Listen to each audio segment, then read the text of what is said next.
Ben Rodriguez wiped the grease from his hands with an old rag as he finished repairing the air filtration system in Section C. The Deep Space Research Station horizon hummed quietly around him, a sound he had grown to love during his 3 years working as a maintenance engineer. Most people found space stations boring, but Ben enjoyed the steady rhythm of fixing things that kept everyone alive. Another successful repair, he said to himself, packing his tools into his worn toolbox. The air recycler was now running smoothly, and the 200 researchers in this section could breathe easy again. Ben walked through the narrow corridors toward the main hub, nodding to the scientists and crew members he passed. Everyone knew him as the guy who could fix anything. "Need your gravity generator working? Call Ben." Food processor making strange noises. "Ben's your man." He wasn't the smartest person on the station, but he was reliable. As he reached the central plaza, Ben noticed something unusual. The area was decorated with colorful banners and strange symbols he didn't recognize. Tables were arranged in perfect circles and security guards stood at every entrance. Station Commander Walsh stood near a raised platform, wearing his formal uniform instead of his usual casual clothes. "What's all this about?" Ben asked Maya, one of the communications officers who was rushing past with an armload of equipment. "Haven't you heard? The Zephyrian princess is visiting today. First time any royal alien has ever come to a human station. They're here for some kind of cultural exchange program," Maya explained, not slowing down. "They're supposed to pick one of us to go back with them." Ben felt his stomach drop. He had completely forgotten about the announcement from last week. While everyone else had been excited or nervous about meeting aliens, Ben had been focused on the broken cooling system in the lower levels. He looked down at his dirty work clothes and oil-stained hands. "I should probably get cleaned up," he muttered. But before he could leave, the main doors opened with a loud hiss. The Zephyrian delegation entered the plaza, and Ben had to admit they were impressive. They were tall and graceful, with pale blue skin that seemed to glow softly in the station's lighting. Their leader wore flowing robes that changed color as she moved, and a crown that looked like it was made of liquid starlight. She had to be the princess. "Welcome, Your Highness," Commander Walsh said, bowing slightly. "We are honored by your presence aboard Horizon Station." Princess Kira nodded regally and spoke in a voice that was musical yet commanding. "We thank you for receiving us. Our empire has watched humanity with great interest. Today we will observe your people and select one individual for our cultural exchange." Ben tried to quietly slip away toward the exit, but suddenly every alarm on the station began blaring. Emergency lights flashed red and the computerized voice announced, "Hull breach detected in Section G. All personnel evacuate immediately." This is not a drill. The ceremonial gathering instantly turned into chaos. Scientists and crew members ran in all directions, some panicking, others trying to help. Ben saw several elderly researchers near the emergency exit, looking confused and scared. Without thinking, he dropped his toolbox and ran toward them. "Dr. Kim, take my arm," he said to the oldest scientist, a kind woman who had always brought him coffee when he worked late. "Everyone stay together. The emergency pods are this way." While security guards focused on protecting the alien delegation, Ben guided the group of researchers through the maze of corridors. He knew every shortcut and safe route on the station. Behind him, he could hear Commander Walsh shouting orders and trying to organize the evacuation. "Ben, wait," called Tom, a young lab assistant who had gotten separated from his group. "I can't find the exit." "Over here." Ben waved him over. "Grab Dr. Kim's other arm and help me get everyone to safety." As they moved through the corridors, Ben stayed calm and focused. This wasn't his first emergency on Horizon Station. He had been through asteroid impacts, system failures, and even a small fire in the kitchen last year. The key was to stay steady and make sure everyone got out safely. When they reached the emergency pods, Ben did a quick head count. 15 people, all accounted for, he told the security officer there. "The breach is in Section G, but these corridors should hold. Make sure the pods are ready just in case." It wasn't until the all-clear signal sounded 20 minutes later that Ben realized he had completely forgotten about the alien princess and her delegation. The hull breach had been a false alarm caused by a sensor malfunction, but the evacuation procedures had worked perfectly. Ben returned to the central plaza to collect his toolbox, expecting to find it empty. Instead, he found the entire Zephyrian delegation still there, along with Commander Walsh and most of the station's senior staff. Princess Kira was standing exactly where he had last seen her, but now she was looking directly at him. "Is that the human?" she asked, her musical voice carrying across the plaza. Commander Walsh looked confused. "I'm sorry, Your Highness, which human do you mean?" Princess Kira raised her hand and pointed straight at Ben. Her eyes were large and silver, and they seemed to see right through him. When she spoke, her words made Ben's blood run cold. "I choose this human." Ben felt like the air had been sucked out of his lungs. Every person in the plaza turned to stare at him. He stood there in his dirty work clothes, holding his toolbox completely frozen with terror. This had to be a mistake. He was nobody special. He just fixed things and helped people. Why would an alien princess choose him for anything? But as Princess Kira continued to stare at him with those piercing silver eyes, Ben realized his quiet life aboard Horizon Station had just come to an end. Ben stood frozen in the middle of the plaza, his heart racing as hundreds of eyes stared at him. Princess Kira's silver gaze never left his face, and he could feel sweat forming on his forehead despite the station's perfect climate control. "Your Highness," Commander Walsh stepped forward carefully. "Perhaps there has been some confusion. This is Ben Rodriguez, one of our maintenance engineers. Surely you meant to select one of our senior scientists or diplomatic staff." Princess Kira tilted her head slightly, a gesture that somehow managed to look both curious and regal. "There is no confusion. We observed this human during the emergency situation. His behavior was most interesting." Ben finally found his voice, though it came out as more of a squeak than actual words. "I think there's been a huge mistake. I'm nobody important. I just fix air conditioners and gravity generators. I'm not smart like these other people." The princess turned to her advisor, a tall Zephyrian male with intricate markings on his forehead. They spoke in their musical language for several moments, their words flowing like water over stones. Ben caught the translator device on the advisor's chest flickering with lights as it worked. "The princess wishes to understand," the advisor announced. "Why do you claim to lack intelligence when you demonstrated superior crisis management abilities?" Ben blinked in confusion. "Crisis management? I just helped some people find the emergency exits. Anyone would have done the same thing." More musical conversation between the aliens, followed by excited gestures. The advisor's translator worked overtime, occasionally making strange beeping sounds. "Fascinating," Princess Kira said directly to Ben. "You state that anyone would perform optimal rescue procedures during system failure events. This suggests your species possesses inherent emergency response capabilities." "Well, yeah," Ben said, wiping his sweaty palms on his work pants. "I mean, when people are in trouble, you help them. That's just normal." The Zephyrian delegation exchanged what Ben could only describe as amazed looks.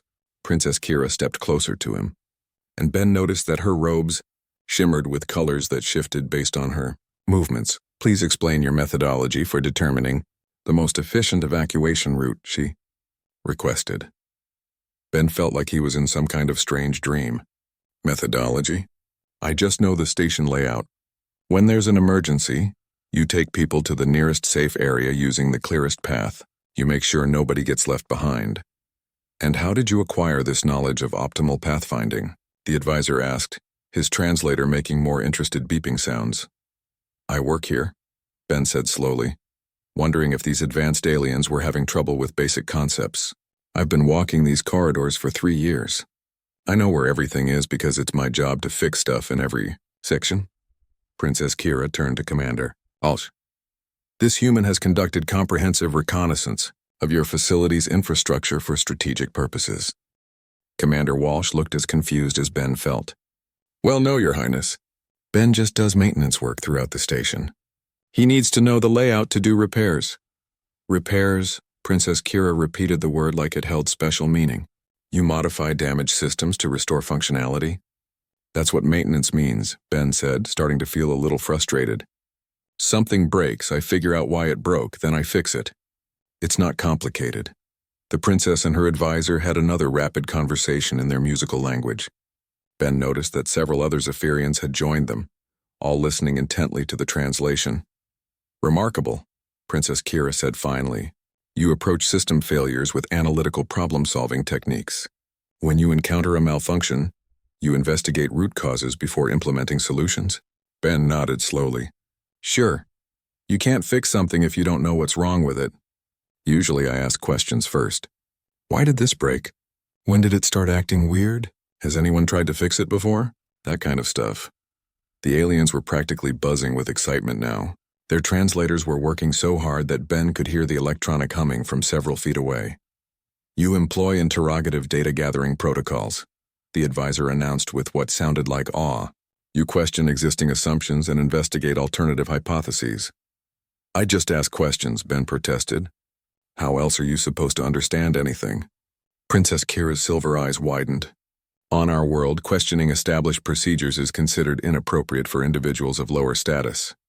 Knowledge flows from superior ranks to subordinate positions, yet you suggest that inquiry is standard behavior? Ben looked around the plaza, hoping someone would rescue him from this increasingly weird conversation. Look, I don't know how things work on your planet, but here, if you don't ask questions, you stay stupid. The scientists ask me stuff about the equipment. I ask them stuff about their research. We all learn from each other. Collaborative learning, Princess Kira whispered, and her robes shifted to a deep purple color that Ben somehow knew meant she was excited. You share knowledge across hierarchical boundaries without regard for rank or status? We just help each other out, Ben said desperately. It's not some big philosophy or anything. If I know how to fix something and you need it fixed, I teach you. If you know something I don't, you teach me. That's how teams work. The princess was quiet for a long moment, staring at Ben like he was some kind of fascinating puzzle. Finally, she spoke to Commander Walsh while keeping her eyes on Ben. We request permission to observe this human's collaborative problem-solving methodologies. Our cultural exchange requires deeper investigation. Ben's terror returned full force as he realized the aliens weren't going to let this misunderstanding go. Somehow, his perfectly normal maintenance work had been translated into something that made him sound like a genius. He had never been more scared in his life. 3 days later, Ben found himself aboard a Zephyrian transport ship that looked more like a floating crystal palace than any spacecraft he had ever imagined. The walls curved in impossible ways and seemed to glow from within, creating patterns that shifted and changed as he watched. Princess Kira had insisted that he accompany her delegation back to their homeworld for what she called extended cultural observation. Ben had tried every excuse he could think of. He told Commander Walsh he had important repairs to finish.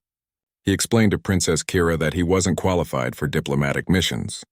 He even suggested that Dr. Chen from the Xenobiology department would be much more suitable for alien cultural exchange. None of it worked. Now he sat in what the Zephyrians called a comfort chamber, wearing clean clothes that someone had provided for him, feeling completely out of place. The chair adjusted itself automatically to his body, the temperature regulated itself perfectly, and soft music played from sources he couldn't identify. Everything was designed for maximum efficiency and comfort, but it made Ben nervous. Human Ben, Princess Kira entered the chamber, her robes today a soft blue color that reminded him of Earth's sky. We will arrive at Zephyria Prime within the hour. I wish to prepare you for what you will observe. Ben looked up from the strange fruit he had been trying to eat. It tasted like a combination of strawberries and cinnamon, but its texture kept changing. Your Highness, I still think you've got the wrong person for whatever you're planning.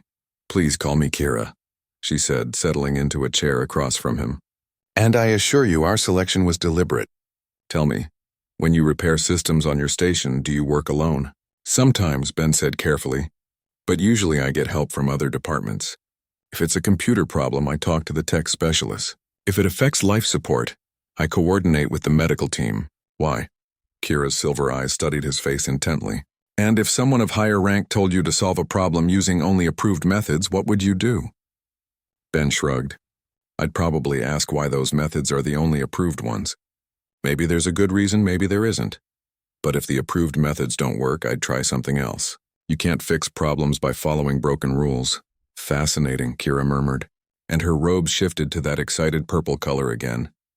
When they arrived at Zephyria Prime, Ben pressed his face against the viewing port and gasped. The planet's surface was covered in towering crystal structures that reached into the clouds. Cities sprawled in perfect geometric patterns connected by streams of light that flowed like rivers between the buildings. Flying vehicles moved in precise formations, never deviating from their designated paths. It's incredible, Ben whispered. How long did it take to build all this? Approximately 3,000 of your Earth years, Kira replied. Our civilization achieved perfect efficiency through careful planning and adherence to optimal procedures. As their ship descended toward the capital city, Ben noticed something strange. Despite the impressive architecture and obvious advanced technology, many of the crystal towers seemed dim. Some had dark sections as if parts of them weren't working properly. Are some of those buildings having power problems? He asked. Kira's robes immediately shifted to a dark red color that Ben was learning meant distress or concern. You observe very carefully, human Ben. Yes, we are experiencing certain technical difficulties. The transport landed on a platform high above the city. Ben followed Princess Kira through corridors that made Horizon Station look like a primitive cave. Everything was smooth, efficient, and beautiful. Zephyrian citizens they passed moved with purposeful grace, never hurrying, never seeming uncertain about their destinations. They entered a vast chamber where dozens of Zephyrians stood around a massive holographic display. The hologram showed the planet's surface with thousands of red warning indicators scattered across the continents. Human Ben, Kira announced to the assembled group, we have brought you here to observe our current challenge. Perhaps your collaborative problem-solving methodologies can provide insight. An elderly Zephyrian with elaborate markings covering his arms stepped forward. I am Chief Science Coordinator Vex. We welcome your presence, though I confess uncertainty about how a maintenance individual can assist with planetary resource management. Ben felt his stomach twist with familiar terror. Resource management? I don't know anything about that. I fix air conditioners and heating systems. Please, Kira gestured toward the hologram.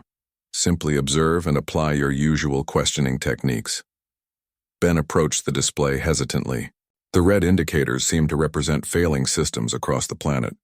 Mining operations, power generators, water processing facilities, atmospheric processors. Everything was operating below optimal levels. How long has this been going on? Ben asked, studying the patterns.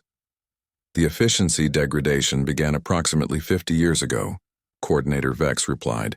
Despite our best analytical efforts and implementation of all approved solutions, the situation continues to worsen. What kind of solutions have you tried? We have upgraded systems with improved technology, replaced failing components with superior materials, and increased operational oversight to ensure compliance with optimal procedures. Ben frowned, walking around the hologram. But have you asked the people who actually operate these systems what they think might be wrong? The chamber fell silent. Every Zephyrian stared at Ben as if he had just suggested something completely impossible. The operational personnel follow established procedures, Coordinator Vex said slowly. They do not formulate theoretical solutions. That responsibility belongs to individuals of appropriate intellectual rank. But they're the ones working with the equipment every day, Ben protested. They probably notice things that don't show up in your data reports. Has anyone ever asked them what they've observed? Princess Kira's robes had turned that excited purple color again, and she was looking at Ben like he had just revealed some incredible secret. Human Ben, she said softly, are you suggesting that we should seek input from individuals who lack proper scientific credentials? I'm suggesting you should talk to the people who might actually know what's going wrong, Ben replied, his fear beginning to be replaced by genuine curiosity about their problem. For the first time since arriving on this perfect, efficient planet, Ben saw expressions of uncertainty on Zephyrian faces. Over the next week, Ben found himself working alongside the most brilliant minds on Zephyria Prime, and he had never felt more confused in his life. The Zephyrian scientists could calculate complex equations in their heads, analyze data patterns instantly, and design solutions with mathematical precision that amazed him. Yet somehow their planet-wide systems kept failing. Show me the mining operation reports again, Ben said to Dr. Nira, a young Zephyrian scientist who had been assigned to help him understand their technology. The holographic display changed to show detailed charts and graphs from the crystal mines in the northern continent. Everything looked perfect on paper. Production schedules, equipment efficiency ratings, worker productivity measurements. But the actual output kept dropping. According to these numbers, everything should be working fine, Ben muttered, scratching his head. But you said the mines are producing 30% less than they did last year? Correct, Dr. Nira replied. We have analyzed every variable multiple times. The equipment functions within acceptable parameters. The workers follow all established procedures. Yet productivity continues to decline. Ben stared at the data for several minutes, then looked up at Dr. Nira. Have you ever actually visited one of these mines? Dr. Nira looked shocked. Visit? Why would we need to visit? All relevant information is transmitted directly to our analysis centers. Because sometimes you can see things in person that don't show up in reports, Ben explained. On Horizon Station, I learned that the computer might say everything is working fine. But if I actually go look at the equipment, I can spot problems the sensors miss. Princess Kira, who had been quietly observing their work, stepped forward. You wish to conduct direct observation of operational facilities? If that's okay with you, Ben said. I mean, I might not understand your technology, but I know how to look for signs of trouble. 2 days later, Ben found himself standing in the entrance of a massive crystal mine, wearing protective gear that adjusted automatically to the environment. The mining operation was impressive. Enormous machines carved precise tunnels through glowing crystal formations, while workers monitored the process from control stations. But within minutes, Ben noticed something that wasn't in any of the reports. Dr. Nira, he called. Look at that operator over there. See how he keeps checking the same readout every few minutes? And that woman by the sorting station keeps tapping the display screen. Dr. Nira followed his gaze. They are following standard monitoring procedures. No, they're not, Ben said. They're worried about something. Those are the same behaviors I see on Horizon Station when equipment is about to fail, but the computers haven't registered the problem yet.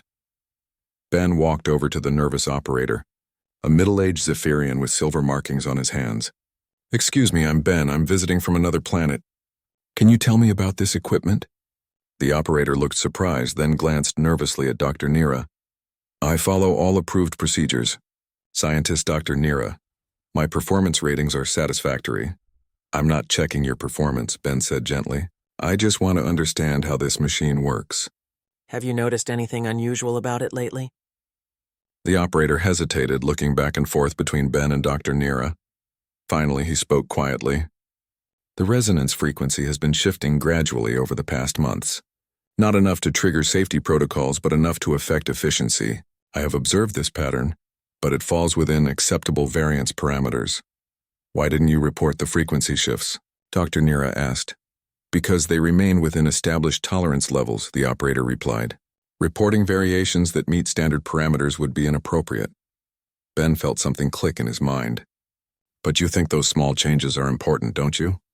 The operator nodded reluctantly.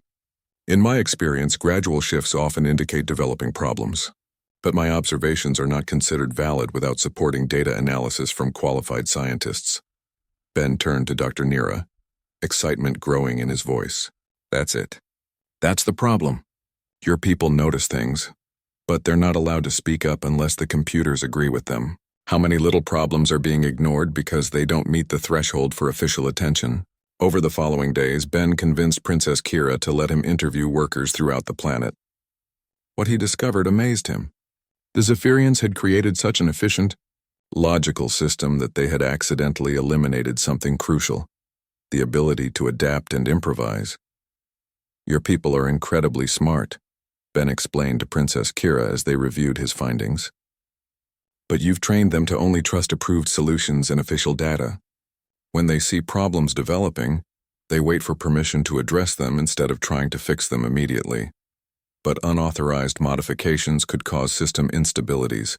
Coordinator Vex protested. Sometimes, Ben agreed. But on Horizon Station, we've learned that small problems become big disasters if you wait too long to address them. We encourage our maintenance staff to try creative solutions and report both successes and failures. Princess Kira's robes had been shifting between purple and blue for hours as Ben presented his discoveries. You are suggesting that our pursuit of optimal efficiency has eliminated beneficial adaptive behaviors? I think you've optimized away the human messiness that actually makes things work, Ben said. Innovation happens when people try stuff that might not work. Collaboration happens when everyone feels safe sharing their observations, even if they might be wrong. But surely logical analysis is superior to emotional guesswork, Dr. Nira said. Ben smiled. Logic is great for understanding problems, but creativity and intuition are what help you find solutions that logic alone might miss. You need both. For the first time since arriving on Zephyria Prime, Ben saw something he recognized in Princess Kira's silver eyes: hope. Ben sat in Princess Kira's private office, watching the sunset paint the crystal towers of HFY Prime in shades of gold and amber. 3 weeks had passed since his arrival, and the planet was already showing signs of improvement. Mining operations were running smoother, power systems were more stable, and the red warning indicators on the planetary display had decreased by 15%. "I still can't believe it worked," Ben said, shaking his head. "Just getting people to talk to each other made such a difference." Princess Kira settled into the chair across from him, her robes today a warm golden color that matched the sunset. "The success demonstrates the validity of your collaborative methodologies, Ben. Our people are learning to value questions and creative thinking." "But I didn't really do anything special," Ben protested.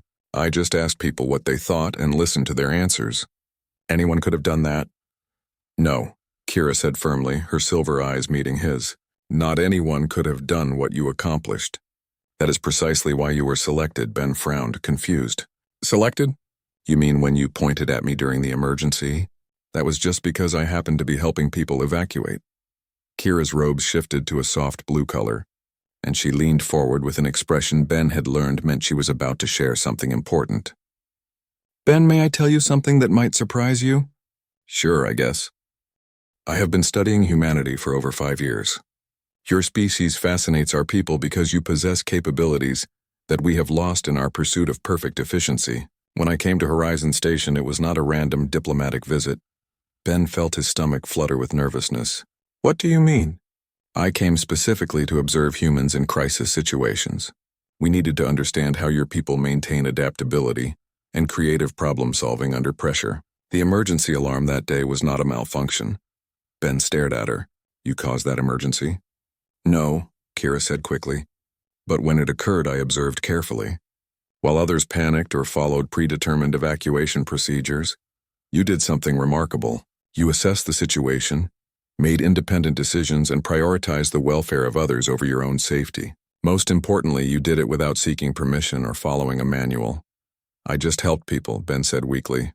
"Exactly. You acted on intuition and compassion rather than waiting for instructions. That combination of analytical thinking and emotional intelligence is what our civilization lacks. We have become so logical and efficient that we forgot how to adapt when unexpected situations arise." Ben rubbed his forehead, trying to process what she was telling him. "So you didn't choose me by mistake?" "I chose you because you represent the best qualities of humanity. Your willingness to question authority, your instinct to collaborate across social boundaries, your ability to find creative solutions to complex problems. These traits are exactly what Zephyria needs to survive." "But your people are so much smarter than me," Ben argued. "They can do calculations in their heads that would take me hours with a computer. They understand technology I can barely operate." Kira smiled, an expression that transformed her entire face. "Intelligence and wisdom are different qualities, Ben. Our people excel at processing information and following logical procedures. But you excel at understanding context, reading emotions, and making intuitive leaps that pure logic cannot achieve." Ben stood up and walked to the window, looking out at the Crystal City. Below, he could see Zephyrian workers moving with less rigid precision than when he had first arrived. They were talking to each other more, asking questions, even laughing occasionally. "What happens now?" he asked. "Do you expect me to stay here and teach your people how to be more human?" "That would be wonderful," Kira admitted. "But it would not be fair to you or to our peoples. What I propose is something far more valuable. A true partnership." Ben turned around. "Partnership? Your people need our technology to explore the galaxy safely. Our people need your adaptability and creativity to solve the challenges we will face together. Rather than one species teaching the other, we should combine our strengths. You want humans and Zephyrians to work together." "More than that," Kira said, her robes shifting to that excited purple color. "I want to establish permanent exchange programs. Human engineers working alongside our scientists. Zephyrian researchers collaborating with your explorers. Mixed crews on starships. Shared colonies on new worlds." Ben felt his terror from weeks ago finally melting away, replaced by something he had never expected. Excitement. "You're talking about changing both our civilizations." "I am talking about both our peoples becoming stronger together than either could be alone." Your chaotic creativity balanced with our systematic knowledge. Your emotional wisdom combined with our logical analysis. Your human curiosity guided by our accumulated experience. And you think I could help make that happen? You already have, Kira pointed out. In 3 weeks, you have demonstrated to our people that different perspectives create better solutions. You have shown that questioning established procedures leads to improvement rather than chaos. You have proven that cooperation across hierarchical boundaries produces results that individual excellence cannot achieve. Ben looked out at the crystal towers again. But now he saw something different. He saw the future. Humans and Zephyrians working together, exploring stars that neither species could reach alone, solving problems that no single civilization could handle. So I would be an ambassador? He asked. You would be the first of many ambassadors, Kira replied. The beginning of something that could benefit both our peoples for generations. Ben Rodriguez, maintenance engineer from a small space station, smiled as he realized that being chosen by an alien princess was the best thing that had ever happened to him. His terror had become hope, and hope was about to become adventure.